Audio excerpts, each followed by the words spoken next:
Okay, let's take a look at the skull here and think about what bones and structures we need to know. First off, we can see we've got these big skull bones kind of encasing the brain. We've got the frontal bone in green on the forehead, forming the upper part of our eye sockets. We've got two parietal bones, just posterior to that frontal bone. On the sides of the skull, in purple, we have the temporal bone that even has the hole for our ear in it. And then on the back and bottom part of our skull, we've got the occipital bone there. So again, skull bones, the ones that form the brain case, we've got the frontal bone, the two parietal bones, the temporal bone, and then on the bottom, we've got the occipital bone back here. Now, the ones that I think are a little bit trickier are these facial bones. And the way that I like to start naming all of the facial bones is to start at the tip of the nose right here and work our way back around the orbital or the eye socket. So at the tip of the nose right here, we've got the nasal bone. There's the nasal bone. Then in red, we have our maxillary or our maxilla. This little green bone right here is the lacrimal bone. Then back here in red, we've got the ethmoid bone. And then finally at the very back, we've got our sphenoid bone. Sphenoid in yellow, you can see it from the side right there as well.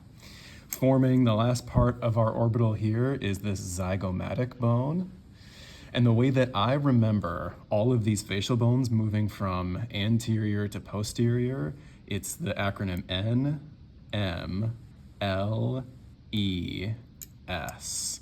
Never make lizards eat sugar because they don't like it. Nasal, maxillary, lacrimal, ethmoid, and sphenoid at the very back. Now, while we're here talking about facial bones, if we look straight through this nasal opening right here, we can see the bottom part of the ethmoid bone there. There's the perpendicular plate. And then slotting right into the perpendicular plate, this orange bone right here is the vomer. We have the vomer at the very bottom right there. Forming our lower jaw, we have our mandible. So we have the maxilla as our upper jaw, the mandible as the lower jaw. And if we flip this over so that we're looking from an inferior view here, we can see most of these bones that we've already covered, right? The occipital, the temporal, there's the bottom of the sphenoid, one sphenoid bone. You can see it in two places there. We've got the maxilla. We've got our zygomatic. Here in orange, we can see the bottom part of the vomer. And then from this view, we can see the two remaining bones that we should know right there. Here are our two palatine bones, forming like the back part of our upper jaw or our soft palate. Okay, now let's talk about the structures that we can see in between or on these bones. First, these big skull bones are all joined together by these things called sutures, which are the joints between skull bones. So between the frontal and the parietal bone, this joint right here is called the coronal suture. We've got the coronal suture right here. In between the temporal and the parietal, we have this squamous suture back here. In between the two parietal bones, you can see this suture right here. This is the sagittal suture. And then in between the occipital and parietals, we've got the lambdoid suture back here. A couple other cool structures that we can see here. First, and one of the most obvious ones, we've got the eye sockets, which we call orbitals. We've got our orbitals, which we've talked about the bones that make up those. We've got a couple little small holes that we're gonna cover. And the first one that we can see is this one right here, right next to and inside of the lacrimal bone, this green one. And this is the lacrimal fossa, the lacrimal fossa. We've got a couple other small holes in our mandible here. You can see we have our mental foramen here. And then on the inside, this small hole right here is the mandibular foramen. The mental foramen on the anterior side, and then on the inside, we've got our mandibular foramen. Next up, let's take a look at this temporal bone here in purple. You can easily see our ear socket right here, and this is our external acoustic meatus. I'm cool with us calling it the external auditory canal, or any combination of those is fine. And this is right where the sound waves can funnel down through our ear and go into our brain. We've got this massive process just behind the ear, this one right here. This is the mastoid process. There's the mastoid process, and then this smaller, sharper point right here. This one is the styloid process. So remember this, a styloid is like the tip of a pen, and you can see that kind of looks like the tip of a pen right there, that styloid process. Next up, we'll stick here, we can go from the temporal bone to the zygomatic bone. We have this zygomatic arch right here. And as you can see, it forms this beautiful opening right here for our big temporalis muscle to slide through right there. There's our zygomatic arch, kind of forming a little bit of the cheekbone there. Okay, continuing with our structures here. If we take our skull and flip it over so that we're looking from an inferior view here, we can see a bunch of structures from this view that we should know. Let's start maybe at the anterior side here. First of all, you can see our red bone here. This is the maxilla, right? There's our maxilla. But when we look from the bottom up, from an inferior view, we see this really interesting surface right here. And this surface on the inside of our mouth, this is the palatine process of the maxillary bone. So when we're looking at this view, it's nice to be able to say, when we're talking about this stuff, we're talking about the palatine process of the maxillary bone. On the palatine process of that maxillary bone, we can see a couple cool structures. First, we can see this hole right here.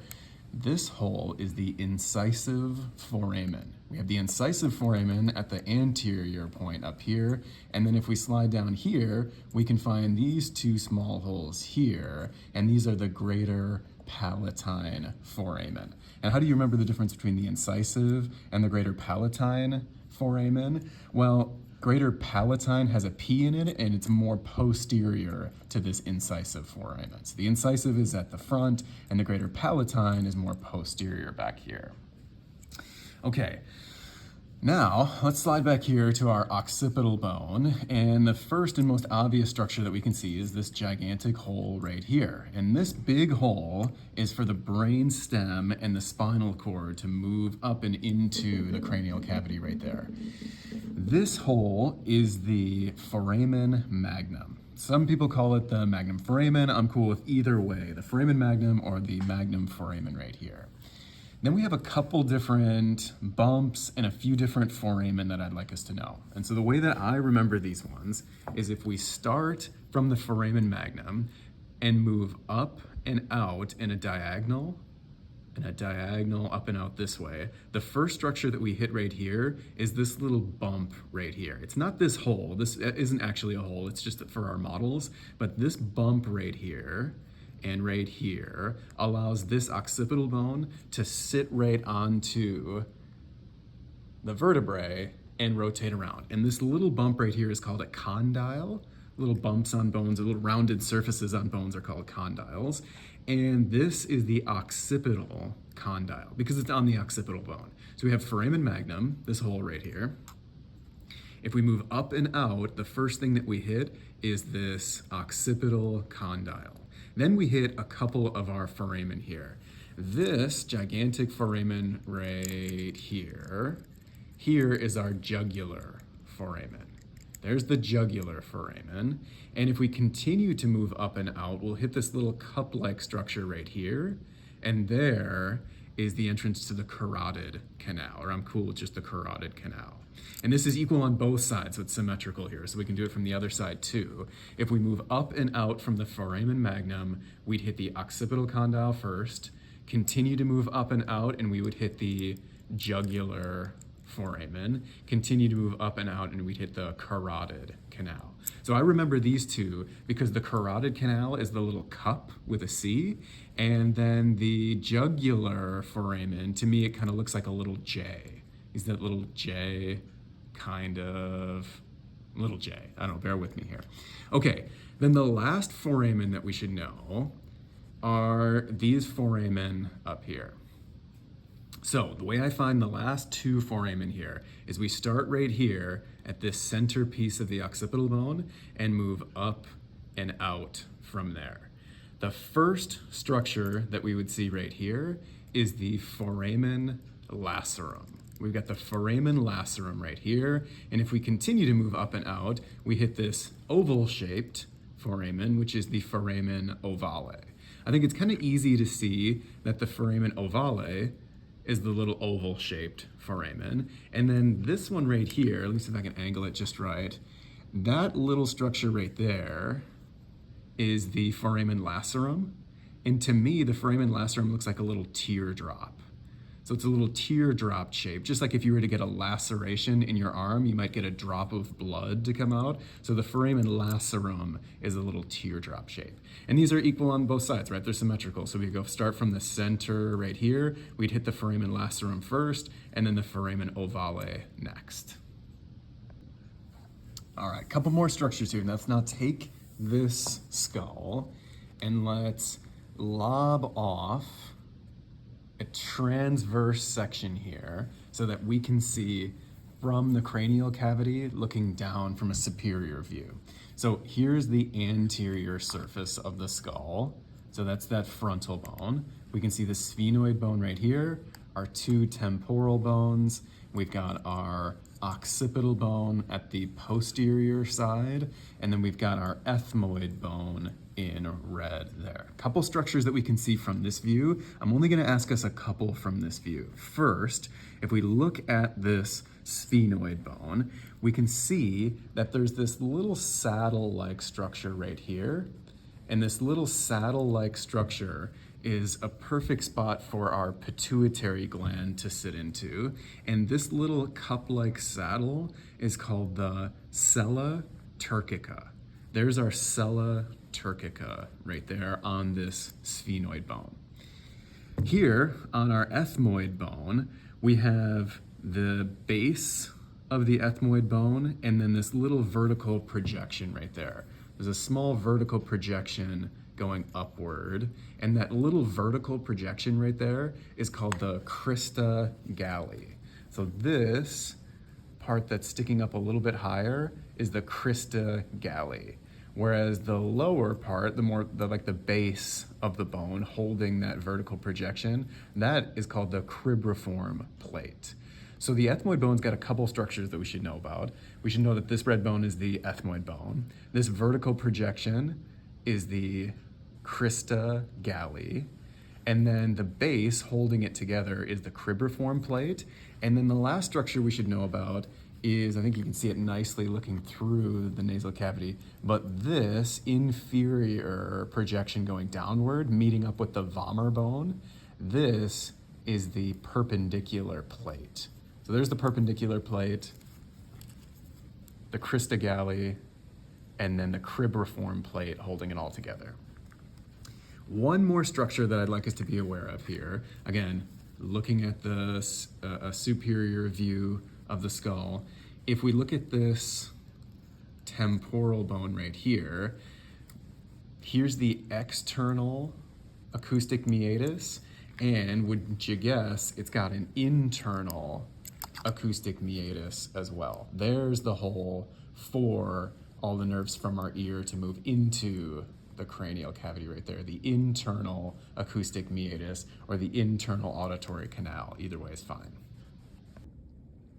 Okay, let's take a look at this vertebral column next. Before we get there, there's a little bone that hangs out right in this region right here. So I'm gonna use the articulated skeleton to show us this one.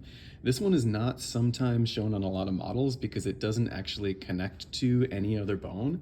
So you kind of have to have it hanging in mid-air here. But this kind of U-shaped bone right here, This is the hyoid bone, the hyoid bone. So there it is right there. It's not in every model, but it is an important bone for us to check out. But now let's go and check out this vertebral column right here. All of these vertebrae housing the spinal cord down the center with a bunch of beautiful little projections coming off of it for points of attachment for muscles. Okay, this vertebral column is split up into three major sections. In the neck, we have the cervical vertebrae, and they are numbered 1 through 7. So here is C1, C2, all the way down to C7. In the middle right here, we have our thoracic vertebrae, and these are 12 of them, and they're labeled T1 through T12. And then at the bottom down here, the largest ones, these are our lumbar vertebrae, and there are 5 of those, and they're numbered 1 through 5, L1, L2, and so on and so forth. So if you ever hear of somebody like fracturing C3, we're talking about cervical vertebrae 3, or if they have a disc impingement or something between L1 and L2, we're talking about lumbar vertebrae there. At the very bottom, we have 2 other bones that I'd like us to be aware of. This massive bone right here, which is several bones fused together, and you'll notice that there are a bunch of these holes for spinal nerves to exit. This is the sacrum. And then at the very bottom, these fused together bones right here is the coccyx. We've got the sacrum and the coccyx down here. If you fall on your butt and break your tailbone, we're almost always talking about snapping all or some of this little bone off at the most posterior end. Okay, other than that, a couple things that I want to talk about on this model right here. The only 2 specific bones that I would like us to know are C1 and C2, which are the atlas C1 and the axis C2, which I'll talk more about in a second. Okay, let's take a look at some more vertebrae here. I've got a couple set out for us. These smaller ones right here. Here are some cervical vertebrae. We've got a transverse vertebrae right here, and then a nice big lumbar vertebra right there. Let's just take the transverse one and talk about its structures. And if I ask us about structures on the vertebra, maybe I'll just use this transverse one. Okay, starting out, the most obvious structures that we can see here, we've got this giant anterior piece to the bone right here. All of this right here, and it labeled in brown, is the body of the vertebra. We've got the body right here, and then the next obvious structure right here is the hole for the spinal cord to go through it, and that is the vertebral foramen. So we've got the body and the vertebral foramen. Then as we move around this vertebral foramen, each piece of this vertebra has its own name, because if maybe like if a part of it gets damaged, it's really nice to be able to name exactly what part is damaged or what part we need to do surgery on, for example. Okay, so starting off at the body, if we move around this structure right here that holds the body onto the rest of the vertebra is the pedicle. There is our pedicle right there. Next, we've got these little facets, which we're going to talk about later. Don't worry about those. This little area right here, and it's labeled in pink right here, but it's also in this area right here. The one that holds kind of the pedicle onto this back structure right here, there is the lamina right there. So the pedicle, this structure right here, and that one right there. The lamina in pink or fuchsia right here, or right there. Next up, we've got these massive processes that stick out to the sides and the back. The one that sticks straight out the back, this one is the spinous process, the spinous process. And in the cervical vertebrae, you can actually see it, or in someone to the back of their neck, you'll see these little bumps straight down the middle. That's that spinous process. Then the one that sticks out across or at an angle, these ones are the transverse processes right there, the transverse processes.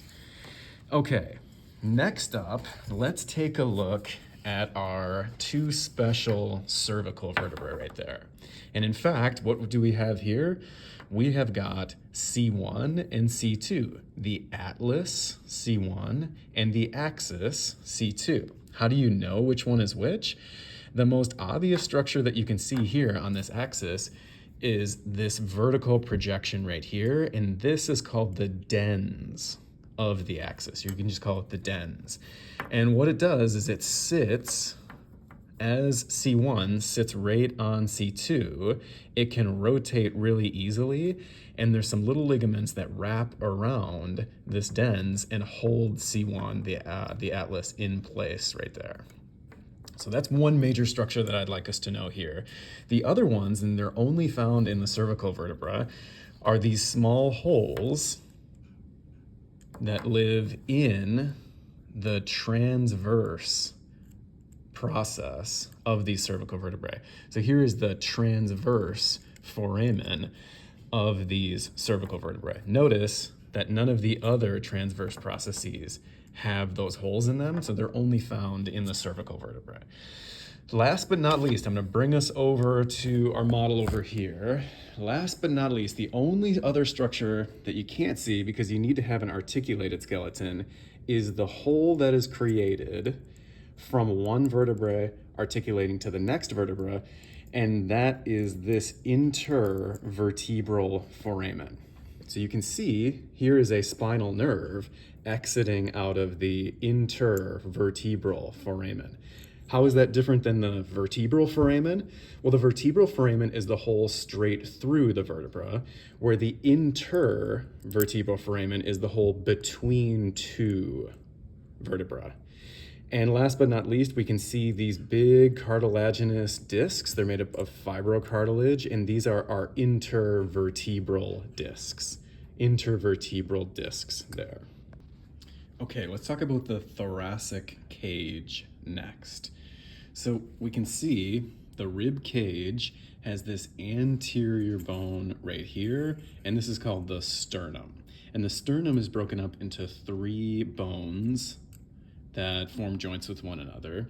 This more superior bone right here, this is called the manubrium. The middle part of the sternum is called the body of the sternum. And then this point down here, the little triangular shaped bone down here, is the xiphoid process of the sternum. Then we have our ribs, and we have 12 ribs that each form a joint with our 12 thoracic vertebrae. So we know that they're thoracic vertebrae if they're forming a joint with each one of these ribs.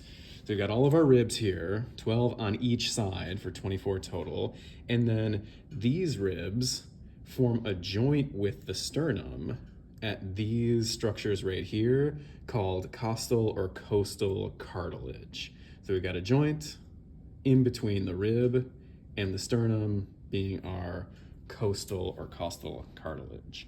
All right, these ribs, there's three different sections of them. The ones that have a true connection between the rib and the sternum, so each rib has its own costal cartilage going right into the sternum, these are called true ribs, and there are the top 7 ribs. 1 through 7 have their own cartilage connecting them to the sternum.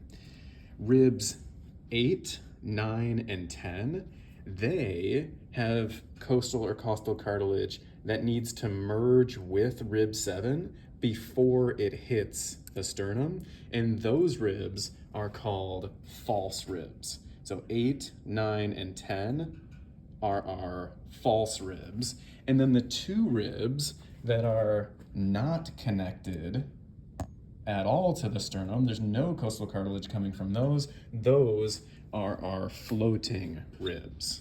Floating ribs, false ribs, and then true ribs up at the top there.